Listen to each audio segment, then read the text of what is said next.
तो इस टॉपिक में हम डिस्कस करेंगे स्नेल का नियम स्टेटमेंट में क्या था, फॉर्मेट में क्या था, उसको आप कैसे एग्जाम में लिखेंगे, स्नेल का नियम क्या है। बेसिकली स्नेल का नियम अपवर्तन का दूसरा नियम भी ये कहलाता है। इसको कह सकते हैं अपवर्तन का या रिफ्रैक्शन का सेकंड लॉ कहते हैं। अपवर्तन का दूसरा नियम या सेकंड लॉ कहते हैं रिफ्रैक्शन का, second law of refraction, second law of refraction. ये क्या है स्टेटमेंट, उसको हम देखेंगे इस टॉपिक में। आप लोगों से रिक्वेस्ट है वीडियो को लाइक और सब्सक्राइब जरूर करें, ये बहुत ही छोटा टॉपिक है। देखिए, सबसे पहले स्टेटमेंट बनाने से पहले हम ये देख लेते हैं, पिछले वीडियो में हमने एक माध्यम के सापेक्ष दूसरे माध्यम का अपवर्तनांक लिखने का तरीका देखा था।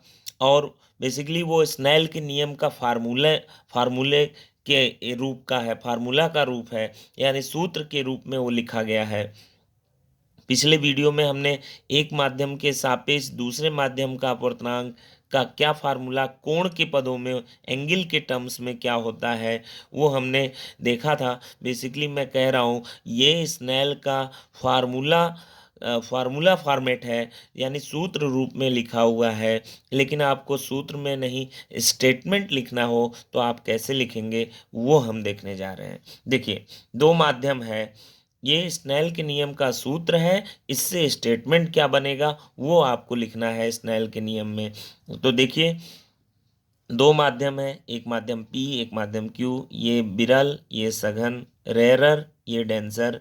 किरण आ रही है, विरल से सघन में जा रही है तो वो अभिलंब की ओर बेंड कर जाएगी, सीधे आ रही है, ऐसे नहीं गई। वो आप जानते हैं विरल से सघन में जाने पर अभिलंब की ओर झुक जाती है। तो ये किरण देखिए अभिलंब की ओर जाना ऐसे चाहिए था बट ऐसे नहीं गई, अभिलंब की ओर झुक गई। आई कितने एंगल पर, माध्यम P में आने वाले एंगल हमेशा अभिलंब से मापते हैं, ये अभिलंब हो गया। अभिलंब से कितने कोण पर आ रही है, थीटा P एंगल पर आ रही है। और कितने एंगल पर जा रही है, थीटा Q एंगल पर जा रही है दोस्तों। ठीक है, अब देखिए जरा ध्यान से गौर से देखिए इस टॉपिक को, बहुत इंपॉर्टेंट टॉपिक है। अगर हम पिछले वीडियो को आप जरा देखें, उसमें हमने ये बताया था माध्यम P के सापेक्ष माध्यम Q का अपवर्तनांक बराबर होता है जो माध्यम पहले लिखा है उस माध्यम में, माध्यम P में बने कोण की ज्या ऊपर रहेगी, जो माध्यम बाद में है उस माध्यम में बने कोण की ज्या नीचे रहेगी। ठीक, इसको शॉर्ट में क्या कहते हैं, P के सापेक्ष Q का अपवर्तनांक होगा, ऐसे लिखते हैं PN इक्वल टू माध्यम P में बने कोण की ज्या। P में बने कोण, P में बना कोण कितना है, थीटा P, थीटा P की ज्या यानी साइन थीटा P अपान माध्यम Q में जो बाद में है उसके बने कोण की ज्या बाद में, Q बाद में है तो Q में बने कोण की ज्या बाद में, साइन थीटा Q, ये नीचे रहेगा। ठीक है, ये हो गया आपका फार्मूला, हो गया आपका, ये स्नेल के नियम का फार्मूला है, स्नेल्स फार्मूला है।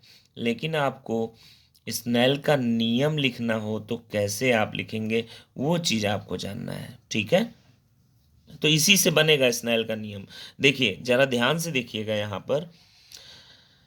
यहाँ पर ध्यान से ये देखिए आप, अगर दो माध्यम ना बदले, P और Q नहीं बदल रहे हैं, जो है P और Q वही रहे, P और Q नहीं बदल रहे, ना तो P बदले ना तो Q बदले, तब P के सापेक्ष Q का जो अपवर्तनांक आता है वो भी नहीं बदलेगा, वो तो फिक्स रहेगा। जब माध्यम ही नहीं बदल रहे हैं तो P के सापेक्ष Q का अपवर्तनांक, इसका एक फार्मूला हमने आपको ये भी पढ़ाया था, VP/VQ होता है।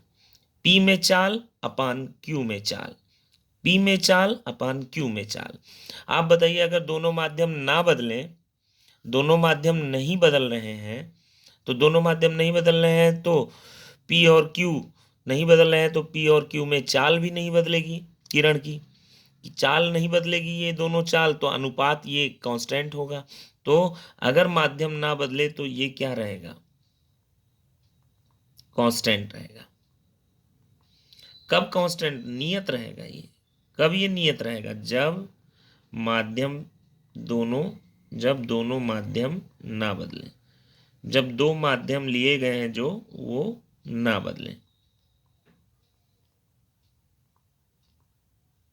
जब दोनों माध्यम नहीं बदलेंगे तो ये क्या रहेगा? नियत रहेगा, क्योंकि दोनों माध्यम में चाल नियत रहेगा तो उनका अनुपात नियत आएगा। अच्छा ठीक है। अच्छा यहाँ क्या चीज बदल रहा है? देखिए क्या बदल सकता है। हाँ ये बदल सकता है, अभी आप कम कोण पर प्रवेश कराए हैं और दूसरे माध्यम में तब कम कोण पे गया किरण। ठीक है, थीटा पी बदल सकता है और थीटा क्यू बदल सकता है। आप ज्यादा कोण पर प्रवेश कराइए, इससे ज्यादा कोण पर आपने देखिए ये कोण बढ़ गया। ज्यादा कोण पर प्रवेश कराएंगे तो ज्यादा कोण पर प्रवेश कराएंगे तो पिछले बार की तुलना में ज्यादा कोण पर जाएगा। अभी ये कोण ज्यादा हो गया, थीटा पी डैश हो गया। अब ये ऐसे जाना चाहिए बट ये अविलंब की ओर झुक के जाएगा ऐसे। अब ये अपवर्तन कोण हो गया थीटा क्यू डैश। ये वाला अपवर्तन कोण बढ़ गया है, ये बढ़ेगा तो ये भी बढ़ेगा। बेसिकली ये दोनों कनेक्टेड रहता है, ऐसे समझिए। अगर आप ये दोनों बेसिकली कनेक्टेड है, ये ऐसे हुआ इस समय, तो जब ये ऐसे होगा तो ये भी ऐसे हो जाएगा, ये और होगा तो ये भी ऐसे हो जाएगा। इसी के साथ साथ अभी जैसे ये मान लीजिए ऐसे है, देख रहे हैं, ऐसे ऐसे ये भी बढ़ता जाएगा। तो यहाँ आपतन कोण आप बढ़ा रहे हैं तो ये भी बदल गया, अपवर्तन कोण ये भी बढ़ गया। अगर हम इस केस थर्ड की बात करें तो यहाँ पर आपतन कोण और ज़्यादा है, अपवर्तन कोण और ज़्यादा होगा, ये थीटा डबल डैश क्यू। ठीक है, अब देखिए यहाँ जरा गौर से देखिए क्या मैं कह रहा हूँ। थीटा पी और थीटा क्यू बदल सकता है बट ये नहीं बदल रहा है, ये कांस्टेंट है। अपवर्तनांक क्या है? पी के सापेक्ष क्यू का अपवर्तनांक, ये कांस्टेंट है। थीटा पी और थीटा क्यू बदल रहा है। तो स्नेल ने यही बताया, चाहे भले ही कितना भी आप आपतन कोण बदलते रहिए, चाहे भले ही आपतन कोण कितना भी आप बदलते रहिए, आपतन कोण की ज्या और अपवर्तन कोण की ज्या का अनुपात नियत रहेगा। चाहे आप कितना बार भी आपतन कोण बदलते रहिए, हर बार आपतन कोण इंसिडेंट एंगल की ज्या साइन और अपवर्तन कोण की ज्या दोनों का अनुपात नियत रहेगा। चाहे कितनी बार भी आप आपतन कोण बदलते रहिए, हर बार हर केस में आपतन कोण की ज्या और अपवर्तन कोण की ज्या का अनुपात जो आएगा वो नियत रहेगा। वो नियत ही रहेगा। क्यों नियत रहेगा? क्योंकि माध्यम नहीं बदल रहे हैं, माध्यम नहीं बदल रहे हैं तो इसकी वैल्यू नियत रहेगी।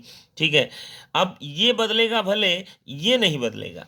यही स्नेल का नियम है। बेसिकली आप ऐसे कह सकते हैं, इसको इसको आप ऐसे लिख सकते हैं, P N Q equal to, पहले केस की बात करें तो थीटा पी है यहाँ और थीटा क्यू है, तो P N Q equal to sine theta P upon sine theta Q, और ये इक्वल होगा पी एन क्यू पहले माध्यम के सापेक्ष दूसरे माध्यम का अपवर्तनांक, यही पी एन क्यू इक्वल होगा। अब अगर इन एंगल्स के लिए बात करें तो साइन थीटा पी डैश अपान sine theta Q dash equal यही होगा साइन, केस थर्ड में sign theta P double dash अपान sine theta Q double dash. तो यही स्नेल का नियम है। चाहे आप आपतन कोण आप कितना भी बदलते रहिए, हर बार आपतन कोण की ज्या और अपवर्तन कोण की ज्या का अनुपात, आपतन कोण की ज्या और अपवर्तन कोण की ज्या का अनुपात, आपतन कोण की ज्या अपवर्तन कोण की ज्या मतलब साइन का अनुपात हमेशा वो नियत रहेगा, वो वैल्यू कांस्टेंट आती है। ठीक है, यही स्नेल का नियम है। ठीक है, अब इसको स्टेटमेंट में आप ऐसे लिखेंगे, यदि आपतन कोण बदलता रहे, यदि आपतन कोण कितना भी बदला जाए या बदलें, परंतु दोनों माध्यम ना बदलें, परंतु दोनों माध्यम वही रहें, दोनों माध्यम वही रहें, वही रहें। ठीक ठीक। अगर दोनों माध्यम वही रहे तो हमेशा आपतन कोण की ज्या और अपवर्तन कोण की ज्या, हमेशा आपतन कोण की ज्या, आपतन और अपवर्तन कोण की ज्या का अनुपात, ज्या का अनुपात नियत रहेगा। यही स्टेटमेंट है स्नेल के नियम का। Whether the incident angle is changes many times, but if medium not changes, then the ratio of incident angle and refraction angle in each case will be a constant number. This is rule is known as Snell's law. तो उम्मीद है आपको snail के नियम ये का statement समझ में आ गया होगा। आप लोग वीडियो को लाइक और सब्सक्राइब जरूर करें। धन्यवाद।